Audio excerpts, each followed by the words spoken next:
The other day I was talking to a candidate who had a question about profitability cases, and his question was quite simple. He said, Bruno, I can always finish my profitability cases and I can always get to the right answer, but I'm not sure how to stand out in them. I see other people going through the same process as I do. I see other people getting to the same results. So how does the interviewer can differentiate one candidate from another, and how can I stand out? So because I got this question and I thought it was an interesting question that may be of use to many of you who are preparing for interviews at McKinsey, Bain, BCG, I decided to put up this video and show you 5 ways for you to stand out in your profitability cases. So let's start with tactic number 1. And that tactic is to acknowledge the business model of the client company. Now, what most candidates do when they get a profitability case is that they start the ritual, well, profit equals revenues minus costs, revenue equals price times quantity, costs equals fixed costs and variable costs. Do we have data on that? Well, everyone does that. It's in the case interview books. And here lies an opportunity for you to differentiate yourself, to stand out by acknowledging the business model of the client company. Whenever you're memorizing and parroting out things from the case interview book, you can be better by making it more specific. So one way to do this is to break down profits in another way that makes more sense. So let me give you an example. Imagine your client company is a conglomerate and they have four or five different businesses. You can break down profits of this conglomerate into the profits of each business. This is much stronger than just saying profits equals revenues minus costs, because it's just weird, right? Different businesses have different revenue and cost streams. A second method you can do to acknowledge the business model of the client company is to break down revenues into a way that's more appropriate to the business. So let me give you an example. Imagine you have a telecom company that's going through a profitability problem. If you just say revenues of this telco equals price times quantity, it's just weird, right? Price of what? Of a megabyte, of a minute, receiving calls or ongoing calls. It's just a little bit weird. A much more intuitive way to break down revenues in this case would be to say that the revenues of a telco equals the number of customers and the monthly revenue per customer or the annual revenue per customer. It just makes much more sense to the business. Now, a third way to acknowledge the business model of the company that you're working with is to get more specific on the costs. Now, a lot of people will say costs are fixed and variable, but they're not saying what are the main fixed costs and what are the main variable costs. So in our telecom example, you can say that the main fixed costs would be infrastructure, marketing, and probably the retail stores, and that the main variable costs would be, and I'm saying variable costs per customer, would be installation, billing, and customer service. Now, you don't have to mention all the costs because fixed and variable is missing, but you get much more insightful and you get much more specific hypothesis about the business model of your client when you mention the specific cost lines. So tactic number 1 to stand out in a profitability case is to acknowledge the business model of the company you're working with, not just using the generic issue tree that everyone uses. Which leads us to tactic number 2, to make a step-by-step plan before your issue tree. So even if you have a custom issue tree, should you jump into this issue tree? So that's what most people do. Well, the telecom company is suffering a profitability problem. They want your help. How will you help them? And then most people just jump into profits equals revenue minus cost, blah, blah, blah, blah, blah. Now, the poor candidate will use the generic issue tree. The good candidate, as we've mentioned in the last tactic, will use a customized issue tree that takes into consideration the business model of the company. But a better candidate will craft a step-by-step plan to solve that profit problem. So they'll say something like, okay, on step number 1, I'm gonna find out the reason for the profit decrease. And to do that, I'm gonna use this issue tree. Revenues and costs. Revenues is number of clients and the revenue per client. These are the main fixed costs. These are the main variable costs. Now on step number 2, I'm gonna get to the root cause of the problem and understand why it happened.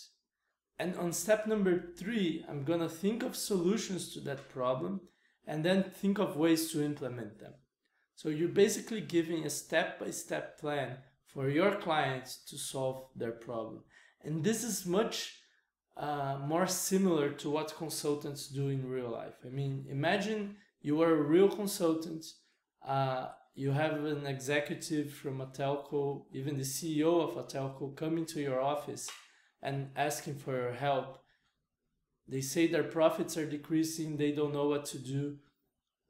Can you imagine in real life you coming up and say, well, revenues, profits equals revenues minus costs, and then you have fixed and variable costs, and they're like, okay, dude, I know that. I mean, I'm the CEO of a company, I know that. It's not very realistic. Now, a much more realistic thing is, okay, so the way we can structure this project is to first find out the root cause of the problem, what's causing it, what's causing your profit decrease. Then we're gonna find solutions. And third, we're gonna pick the 2 or 3 best solutions that are easy to implement and will bring you the best results. Now, that leads us to tactic number 3. You've done your step-by-step process. You've built your customized issue tree. Tactic number 3 is to get to the root cause. Now, you should be doing that already, right? Getting to the root cause is essential to solving any problem. But a lot of candidates are not doing it. So if you do it, you're gonna stand out from the other candidates. Now, getting to the root cause requires 2 things, and most people just do one of them. The first one is to get into the numerical cause. So, for example, you have a profit decrease that's caused by either a revenue or a cost problem. Let's say it's revenues. Now, that's because either the number of customers has gone down or the revenue per customer. Let's say it's number of customers. And that's either because your customers are leaving or you're unable to bring in more customers to compensate for the natural customer attrition. Let's say that's because your customers are leaving you. Now, that's the numerical cause of the profit problem. More customers are leaving you. But then there's a second step, which most candidates just ignore or just go through it really quickly, haphazardly, which is to find the real reason why, the qualitative reason why. And the key here is, of course, to ask why. Why are your customers leaving you? Let's say they're leaving you because they're going to the competitors. They're not canceling their plans, they're just switching providers. Why are they switching providers? Is it because the competitor is offering something that you can't or that you're not offering, or is it because they don't like you? Let's say that's because they don't like you. Why do they not like you? Let's say it's because your internet service is pretty bad and they like to check Instagram, they like to be connected to their friends, and your internet is unstable, so they hate you because of that. Why is your internet unstable? Let's say that's because your infrastructure is really old, you haven't invested in that for a while, and your competitors have. Now here, this is the root cause. You ask why 3, 4, 5 times, and then you find out why your customers are leaving you. This is getting to the root cause, and it's the third way to stand out in a profitability case. Most people just don't do that. They don't have the patience, they don't have they're not systematic enough to do that.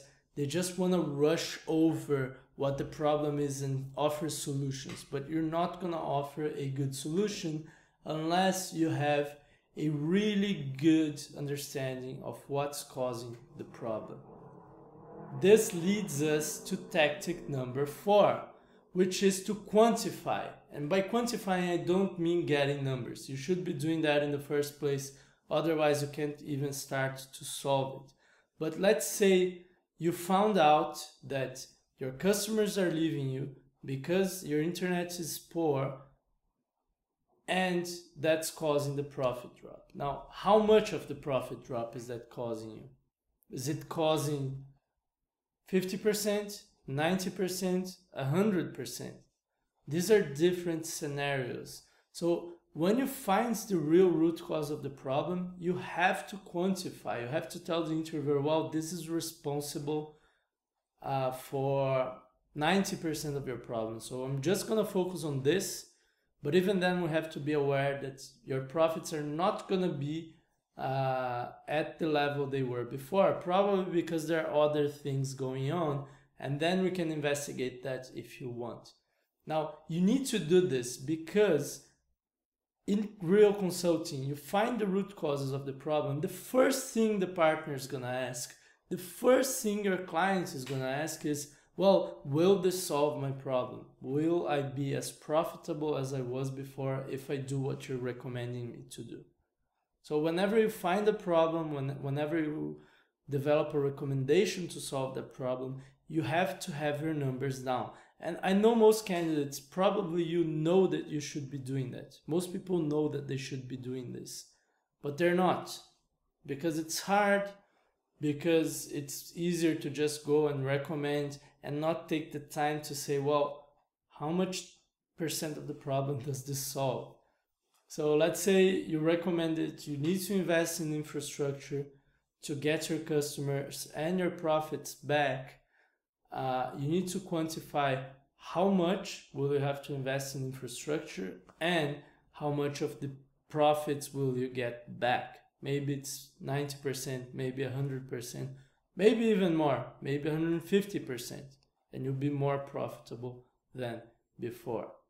Now, in the first 2 tactics, you've structured the problem better. You have a step-by-step plan, and you have a customized issue tree that takes into consideration the business model of your client. In the 3rd and 4th tactics, you've solved the problem better. You've got the root cause very pinpointed, and you've quantified the problem and the solution. And this leads us to tactic number 5. Now, tactic number 5 is to get strategic. Now, this is a little bit of what a regular profitability case is all about. A regular profitability case is about you finding the root cause, finding the reason why that's happened, and then find a solution to it. It's pretty straightforward. It's not strategic in the sense that you have to analyze all different factors, analyze what your competitor will do, how your customers will react, and things like that. Usually it's pretty logical. So your telecom company has a problem with a lack of internet infrastructure. The solution is to invest in internet infrastructure. Or, there may be other solutions, but it's usually pretty straightforward. You fix what's wrong. And that's not what I mean by strategic. What I mean by strategic is to consider everything that's around the business, is to consider other possible options, even if they may not be the most obvious ones. And let me show you what I mean by this. What I mean by this is, after you've solved the case, after you've created your step-by-step approach, after you've drawn your issue tree with specific revenues and costs for that specific business, after you've gotten to the real root cause and quantified it to know that you've solved the problem, and after you've reached a logical solution, lack of internet infrastructure, let's invest in internet infrastructure, what you can do to differentiate yourself to other candidates is to bring new strategic elements to the solution of the problem. So for example, you can say that, that's the recommendation, but you could also try to partner up with another mobile provider that has excess capacity in internet. So instead of investing all that money, you can partner up with them. That's an option. Another thing is, meanwhile you're investing in internet, you can focus your marketing budget on a segment that doesn't care too much about internet. Or you can reposition yourself as the best internet available after you've done the investment in infrastructure. So you can bring new strategic elements that the solution to the problem leads to. And that's important for two reasons, I think. The first one is, if you're just logical, A leads to B, B leads to C, therefore A leads to C. If you're just, this is the root cause of the problem, here are three potential solutions, this one's the one that brings most profit, this one's the one we pick, you're not doing the real job of a consultant. Now, you have to be logical, you have to be able to say that A leads to B, B leads to C, but then you need to bring more insight to the table. Most of the clients of top consulting firms, most of the clients of McKinsey, of Bain, of BCG, they have pretty good people working for them, including ex-consultants. So if you're just saying, well, if you're just saying the logical things, if you're just giving the logical recommendation and no extra insight at all, you're doing the bare minimum. I mean, you have to do that, but that's not what will differentiate your firm from other firms in the marketplace. That's not what's going to differentiate yourself within the consulting firm. I mean, everyone who's going to work for these firms is able to be logical like this. And because of that, this is not what's going to differentiate you from other candidates. Now, the second reason why getting strategic is important in a profitability case after you've done the logical steps is because if you just follow the logical steps, you may miss important things to the solution and you may reach the wrong solution. If you're just too focused, you lack awareness to see what's surrounding the problem. What are the things that may influence that weren't explicit at the beginning of the case? So you may reach a right solution by being logical, but not the best solution. You may even be wrong, and you're certainly not going to differentiate yourself by just being logical. So these were the 5 tactics that I had to share with you on how to stand out in profitability cases. If you can already solve profitability cases and can already get to the right answers, these 5 tactics are really going to help you stand out. I suggest you apply 1 or 2 of them at a time in the next profitability cases that you do, and if you find any improvements, then keep adding the others. So this is the best way to do it. Not try to apply all of them at once, but pick 1 or 2 that are going to help you the most, apply in the next case, and then keep adding as you internalize some of these. Now, if you found this to be useful, here's something else that might be useful to you. A lot of candidates are just preparing to their case interviews by doing more cases and memorizing frameworks. If you too think that this is one approach that is not very useful, that is not very helpful, and that doesn't really guarantee that you're gonna get an offer, we've put up a free course for you, and it's a course that shows you the fundamentals of how to think like a consultant so that you can stand out in your case interviews. If you've liked the content of this video and other videos in this channel, I'd suggest you to go check that free course. I put the link here on the screen. It has a mix of theory, how-tos, step-by-step methods to answer different types of cases, different types of case interview questions, and practice exercises so that you can apply what you've learned without needing to do cases with others and at the comfort of your home, in your own time, so that you can really internalize how consultants think and be able to apply these thought processes in your case interview. So links on the screen, highly suggest you to do this. It's free and a lot of candidates are saying great things about it. Some people have told me that it's the best material they found online, and I hope you feel the same way. Links on the screen. I'm glad to see you there. Now, if you've liked this video, please hit the like button. This lets YouTube know that this video was good for you. It will promote this video to other people that may be in need of content about case interviews. If you've liked this video, also hit subscribe and the alarm bell button so you're notified whenever I put a new video on this channel. And I'm gonna be doing this pretty often. If you found something that will help you in your next profitability case, I'd love to see that in the comments. Tell me a challenge you had in profitability cases or a challenge that you've had in one profitability case, and tell me how you would have done differently had you watched this video before. Also, if you have any questions about case interviews, anything on your minds that you'd like to be better explained, let me know in the comments. I'm gonna read each one of them, and this is gonna help me and Julio, who's my partner, to define what are the next videos we make. I hope you had a good time, and I'll see you in the next video.